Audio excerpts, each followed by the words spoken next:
According to a research study done by New Voice Media, US companies lose more than $62 billion annually due to poor customer service. We can probably all think back to a time when we ordered something and it either didn't come on time, it wasn't what we ordered, or the process of ordering was a confusing mess. As individual consumers, order management issues are at best incredibly annoying, and at worst, a reason to swear off ordering from a particular company again in the future. But in the B2B universe, the issues caused by outdated manual ordering processes can be detrimental not only to a company's overall customer experience, but also to their profits, staff engagement, and process visibility. I'm Scott Leahy, and this is Esker On Air. Today, I'd like to welcome Nick Carpenter and Chaz Narwicz, two resident experts on what it looks like when B2B companies get order management right and the pains associated with getting it wrong. Nick and Chaz, welcome to the podcast. Thanks, Scott. Great to be here. Appreciate it. Thanks, Scott. We're looking forward to it. Yeah, you bet. So, order management automation, it's probably something that not everyone has heard of. So to get us started, can you give us a quick overview about what order management automation is and why is it important for businesses to have? Absolutely, Scott. And if you think of it, it's really focused on how companies order from each other. Just like we go into the store and walk in and purchase a product, businesses do the same thing every day across so many different product lines. And what they do typically is they're exchanging documents called purchase orders. And if I could share a story from one recent project, it might put it all together. I'm thinking of a project we did with a large global diversified manufacturer. And what they were dealing with is they were dealing with some commoditization in their industry, and it was really forcing them to innovate. What they ended up looking to do was create a sustainable competitive advantage through how they did business with their customers. So for them, that looked like giving their customers 3 automated ways to get on time and in full orders. And what they had was EDI, e-commerce, and what they called sales order automation. They did an e-commerce project last year, and they found that it was difficult to change customer behavior and dictate how those orders came into their business. So what we ended up doing was working together and deploying Esker's AI-driven order management tool, which consolidates all order channels into one application without changing anything for how your customers are used to doing business with you. At that point, then we validate and extract the data. We use AI to cleanse the orders and clean up common issues like part numbers and unit of measures. And then of course, offering the customer service team some massive savings in the sense of time savings in order entry times. The big picture that they called this entire process was transaction deflection, essentially, which is a fancy word for saying, let's take away all the busy work from our customer service staff and free them up to do what they're great at, which was creating memorable experiences for our customers. Their end goal was creating that emotional connection with the brand, which leads to repeat business and referrals. So it's truly amazing stuff that they're up to, all through just automating the order management process. Really great example there, Nick. And I was actually going to say that in a typical or in an ideal world, all orders that are coming into a company would be like an Amazon-like experience where the order is placed from the customer, it comes through, and the materials delivered the next day. You have Prime. That's normally how it works in the B2B or the B2C world where consumers are ordering online. But as Nick was saying, the B2B world is completely different where purchase orders are coming into a company. A lot of the time they have large customer service teams that are manually keying in these orders. And I actually had another story to share too, interestingly enough, in a different industry, more on the medical device side.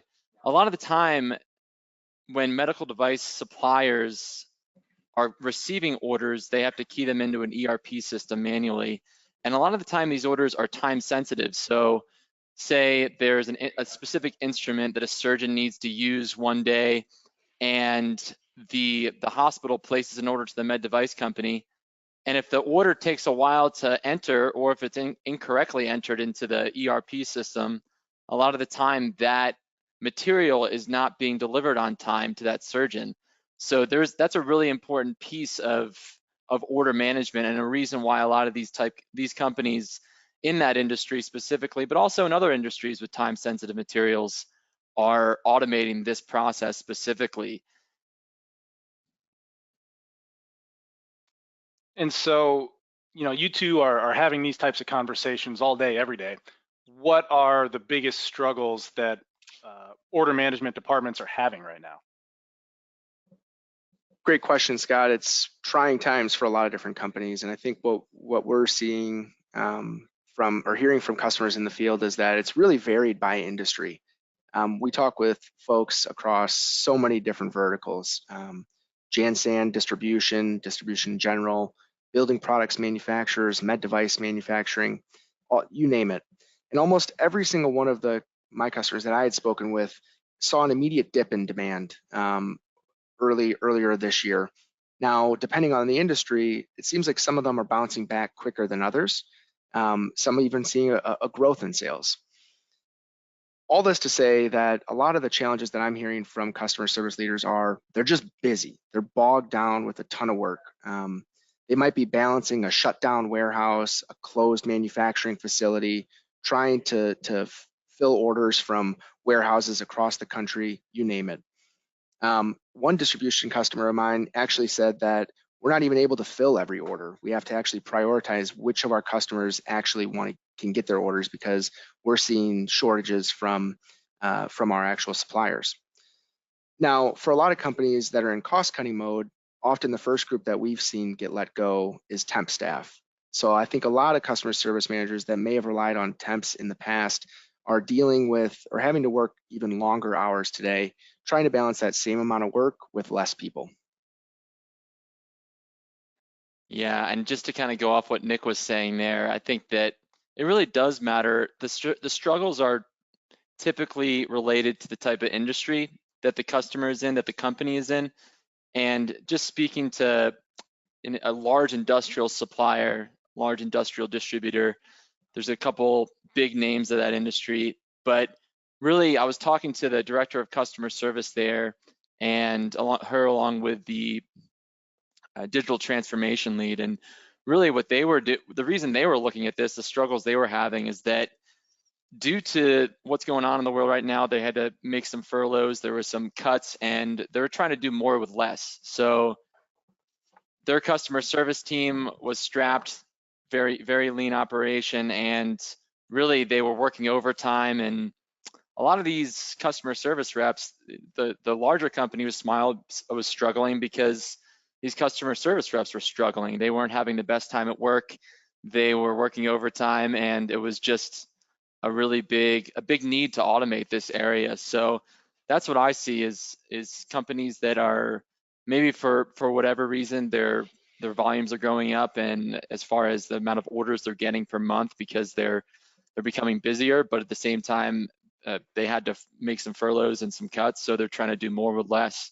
And to go along with that, another company I'm talking to right now in the valves and fittings industry, there are already long lead times to get their materials delivered to their customers.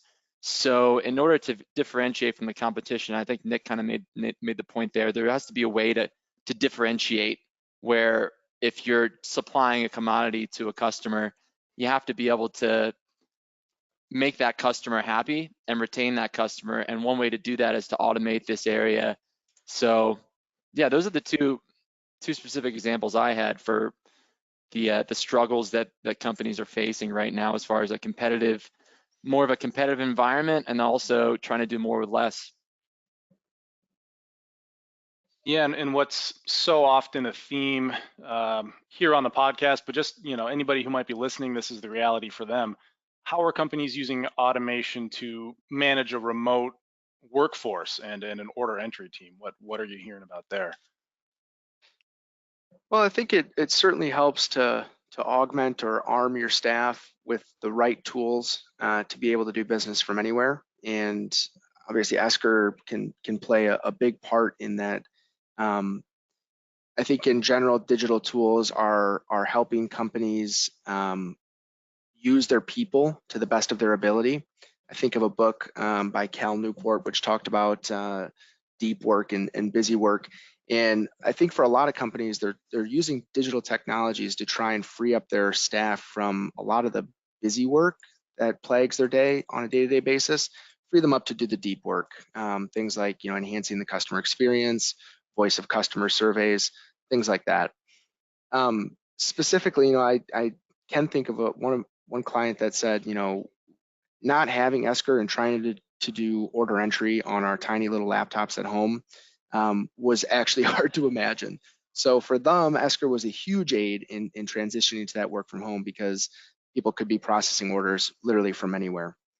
I think in general, we've even seen projects get accelerated in today's environment. I'm thinking of one manufacturer of small hand tools, and they traditionally had a paper-based process where customer service reps would get an email printed off and walk over to their computer and enter in the order.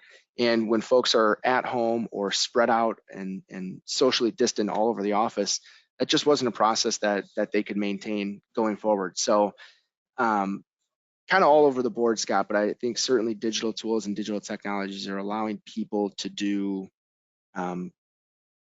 work from anywhere, or actually the work that they really want to be doing. Yeah, really good point there, Nick. And I think that a lot of times customer service teams, they're overlooked when it comes to technology. I think a lot of the time there's a lot of technology investment in other parts of whether it's finance or HR, there's already software systems in place to help these teams eliminate the busy work and to get back to doing the deep work, as Nick had said, to be able to do that deep, meaningful work rather than keying in data into a system, into a software system or whatever it might be. And really, I think, just to go back to your question, Scott, as far as how has automation helped these remote workforces, how has it helped them to be more efficient, to be a better overall team? And there's one example that I was thinking of, an irrigation supply company that, because of their implementing Esker, where before they really didn't have anything, they didn't have an order management system,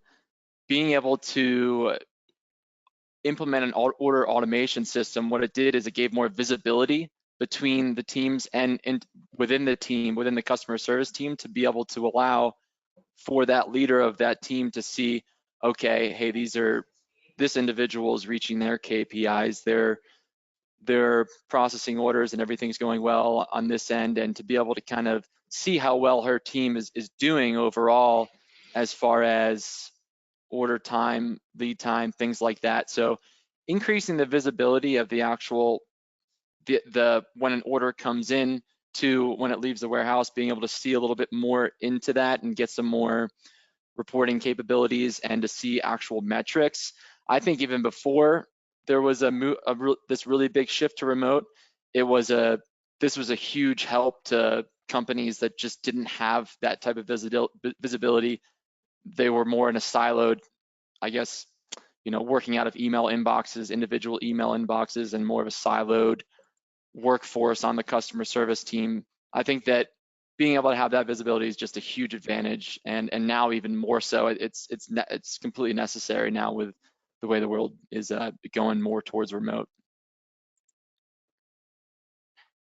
Yeah, and what do you have to say to companies who feel maybe a little squeamish about taking on a big project right now, all things considered?